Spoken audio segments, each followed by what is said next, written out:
یہ 30 سال کا ایک تو یہ میرے نبی کے ذہن میں اتنا چھوٹا نقشہ کیوں ہے کہ 30 سال بعد اتنے صحابہ جو ہے وہ موجود ہیں، لیکن وہ کردار سازی، وہ تکمیل دین، وہ تبلیغ دین، وہ حسن دین، وہ سارا کیوں اور کہاں چلا گیا؟ کہاں ہم سے کوئی خطا ہوئی سمجھنے میں، یا کیا ہوا کیا؟ جیسے آپ نے کہا نا کہ رسول پاک صلی اللہ علیہ وسلم نے اس چیز کو بتا دیا کہ یہ ایسے ہوگا، تو اس کے ساتھ ہی آپ نے اخلاق کی بھی بات کی.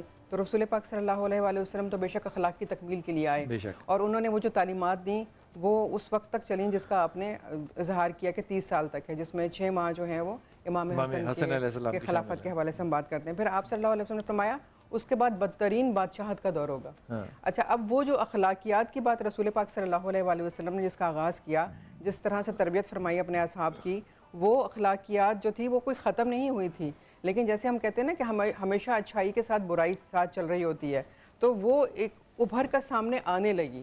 یعنی لیکن اس کا مقابلہ جو ہے بہرحال ان اصحاب نے کیا. جیسے کہ ہم بات کر رہے ہیں کہ امام حسن علیہ السلام نے جو ہے ان کو دے دیا، ایک لات مار دی تخت و تاج کو، تو اس میں بھی یہ اخلاقیات کا ہی پہلو تھا کہ آپ نے کہا کہ 2 مسلمان گروہ اگر سامنے آ کے لڑیں گے اور ایک نے دوسرے پر حاکمیت کرنی ہے تو خون بہے گا امت مسلمہ کا، یعنی کہ رسول پاک کی امت کا. تو آپ نے اس چیز کو روکا. یہ اخلاقیات کا اعلیٰ مقام تھا جس پہ انہوں نے اس کو روکنے کے لیے ایک پیغام دیا کہ دیکھو یہ ہمیں جو سبق دیا گیا ہے ہم اسی سبق کو لے کے آگے بڑھ رہے ہیں. ہمیں کسی کا خون بہانا مقصود نہیں ہے. اس کی کیا حیثیت ہے تخت و تاراج کی؟ اس کی تو کوئی حیثیت ہی نہیں. اور ہم تو وہ تو ویسی جنت کے مکین ہیں، ان کو ہم جو آج ان کی شان بیان کر رہے ہیں، ہمارے کیا حیثیت؟ ہم تو اپنی عزت کو بڑھا رہے ہیں ان کا نام لینے کے لیے. تو اصل میں یہ وہ اخلاقیات تھے جو رسول پاک صلی اللہ علیہ وسلم نے سکھائے. وہ اخلاقیات اسی طرح سے چلتے رہے، اور آپ نے اسی کا اظہار کیا اپنے اس فیصلے سے کہ آؤ ٹھیک ہے تم حکمرانی کر لو، لیکن دلوں کی حکمرانی تو ہماری ہی رہے گی. کیا بات ہے، کیا بات ہے، کیا اچھا جملہ کہہ دی. وہ آپ نے بات میں ایک جملہ میں عرض کروں کہ ہمیں امام حسن امام حسین کی ضرورت ہے، انہیں تو ہماری ضرورت نہیں. کیا بات ہے. وہ شاہ صاحب نے ایک لفظ استعمال کیا تھا، رف رف. وہ میرے خیال میں بہت سے ہمارے جو بچے ہیں ان کو شاید اندازہ نہ ہو کہ رف رف کیا ہے. کسی کو اندازہ ہے رف رف کیا ہے؟ ایک تو سواری ہے نا جو دنیا سے آسمان تک لے کر گئی، ایک سواری ہے جو آسمانوں کے سفر پہ آگے لے کر گئی. اس سواری کا نام سدرۃ المنتہا، وہ رف رف سواری ہے. یہ آپ نے بڑی نازک بات کی تھی، میں نے کہا اس لیے بتا دوں. حضور اقدس جو فتنہ ہے، جب آپا نے جیسے کہا کہ وہ 30 سال کا عرصہ آیا، پھر اس کے بعد بدترین بادشاہت ہے، اس بدترین بادشاہت میں بھی آپ کو عمر ثانی ملتے ہیں. اور وہ یہاں تک ملتے ہیں کہ ان کے بچے اور بچیاں جو ہیں وہ اپنے منہ کے آگے کوئی ڈھک لیتے ہیں تاکہ پیاز کی یا تھوم کی جو حمق ہے وہ ہمارے باپ کو نہ جائے. حالانکہ باپ جو ہے وہ امیر المومنین ہے کہ اس نے اپنا سارا کچھ جو ہے وہ سامان دے دیا. لیکن یہاں پہ یہ بات ذہن میں رکھیں کہ ان کی جو نانی بنتی ہیں وہ وہی خاتون بنتی ہیں جس کو حضرت عمر خطاب نے دودھ میں پانی ماں کو نہ ملانے کے لیے تذکرہ کیا تھا. وہی نانی بنتی ہیں پیچھے جا کے. تو وہ جو نسل آ رہی ہے اس میں حضرت عمر ثانی بھی، حضرت عمر بن عبدالعزیز، عمر بن عبدالعزیز جو ہے. اب یہاں پہ تکمیل کہوں اس کو یا کیسے اس لفظ کو جوڑا جائے کہ اگر خون بہانے کو روکنا ہے تو آپ تخت و تاج چھوڑ دیں، لیکن دوسری طرف تخت و تاج کے لیے ہم دیکھتے ہیں کہ ہمارے حاکموں نے دین کو بھی چھوڑ دیا. بسم اللہ الرحمن الرحیم.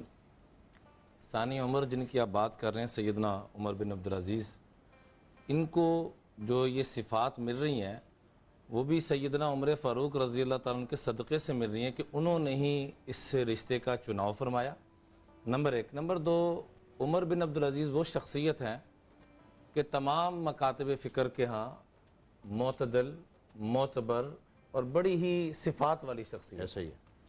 میں انہی کی ایک جملہ آج عرض کرنا چاہوں گا اور ہاتھ جوڑ کے تمام علماء کے وساطت سے کہ اللہ کا واسطہ ہے، جیسے شروع میں کہا گیا کہ حضرت امام حسن کی زندگی کے پہلوؤں کو اجاگر کیا جائے، خوبیوں کو، نہ کہ ان چیزوں کو کہ ان کے ساتھ کس نے کیا کیا. اب کائنات کا سب سے بڑا مجرم اللہ کے محبوب طے کر رہے ہیں کہ اے علی جو آپ کو قتل کرے گا، جو آپ کو شہید کرے گا. حضرت علی کا اس کے ساتھ کیا معاملہ تھا کہ اپنے بچوں کو بلا کے فرما رہے ہیں کہ اے میرے بچوں، کھانا دینا تو اس کو گرم دینا، بستر دینا تو نرم دینا، اور فَإِنْ أَعْشَ فَأَنَا أَوْلَى بِهِ قَصَاصًا وَعَفَافًا، میں زندہ رہا تو میں زیادہ حقدار ہوں کہ اس سے بدلہ لوں یا اس کو معاف کروں. اور اگر میں دنیا سے چلا گیا تو میری دلی تمنا یہ ہے کہ اس کو معاف کر دینا تقویٰ کے زیادہ قریب ہے۔ کائنات کے سب سے بڑے مجرم کے ساتھ حضرت علی رضی اللہ تعالیٰ عنہ کیا سلوک کر رہے ہیں، ایک تو یہ ذرا ذہن میں رکھے۔ اور ہم آج تاریخ کی چند غلطیوں کی وجہ سے بعض دفعہ صحابہ جیسی ہستیوں کے اوپر ایسے جملے، میں ہاتھ جوڑ کے درخواست کروں گا کہ آئیے آج عمر بن عبدالعزیز سے ہی فیصلہ کرواتے ہیں۔ جنگ صفین، جنگ جمل، جن کو ہم بنیاد بنا کر بعض دفعہ اس حد تک چلے جاتے ہیں کہ الحفیظ الامان کے خطرہ ہے کہ ہم کہیں ایمان سے فارغ نہ ہو جائیں۔ گزارش ہے کہ انہوں نے ایک فتویٰ جاری کیا، میں بحوالہ یہ چیز پیش کر رہا ہوں۔ فرمایا کہ طہر اللہ، جب پوچھا گیا ان سے مسئلہ کہ اس میں آپ کیا حکم کرتے ہیں، کہ جب جنگ جمل، جنگ صفین، مشاجرات صحابہ اس کو کہا جاتا ہے، اختلاف بھی نہیں کہا جاتا، مشاجرات شجر سے نکلا ہے، درخت سے ہمیشہ خیریں برکتیں پھیلتی ہیں، تو پوچھا گیا کہ اس میں آپ کیا کہتے ہیں، تو فرمایا طہر اللہ ایدینا عن دمائہم، اللہ کا کرم ہوا کہ اللہ نے اس خون سے ہمارے ہاتھوں کو بچایا، فلنطہر السنتنا عن انفسہم، ہمیں چاہیے کہ اپنی زبانوں کو بھی لگام دیں، خدارا ایسے الفاظ، ایسی چیز کہ جس میں کہیں پر بھی وہ شدت یا وہ معاملہ جانے کو کرے، اس سے ہمیں 100% بچنا چاہیے، نمبر 1۔ نمبر 2، یہ گزارش کروں گا کہ ان کی مبارک زندگی میں دیکھیں، حضرت امام حسن کو جس نے زہر دیا، تو حضرت امام حسین پوچھ رہے ہیں کہ انبئنی من سقاک، آپ کو زہر کس نے دیا؟ تو کہا کہ کیا آپ اس کو بدلے میں قتل کریں گے؟ کہا ہاں قتل کروں گا۔ تو کہا کہ نہیں، اگر اس نے واقعی مجھے زہر دیا تو میں یہ معاملہ اللہ کے سپرد کرتا ہوں۔ یہ تھے وہ معاف کرنے کا جذبہ۔ اور اگر کوئی اور ہے تو میں ایسے قتل میں، ایسے بندے کو ختم کروانے میں ملوث نہیں ہونا چاہتا۔ باپ نے بھی وہی معاملہ، مولا علی نے، کہ اپنے قاتل کے بارے میں کیا کہہ رہے ہیں، حضرت امام حسن بھی وہی معاملہ کر رہے ہیں۔ حضرت امام حسین کے بیٹے امام زین العابدین کے پاس جب بعد میں ابن زیاد اور مختلف سنان بن انس نخی جیسے بدبخت لوگ آتے ہیں تو ان کو بھی اکرام کرتے ہوئے کیا کہہ رہے ہیں کہ ایک دفعہ ہم تیرے پاس آئے تھے، جو تیرا ظرف تھا تو ویسے پیش آیا، آج تو ہمارے پاس آیا، ہم اپنے ظرف کو پیش کریں گے۔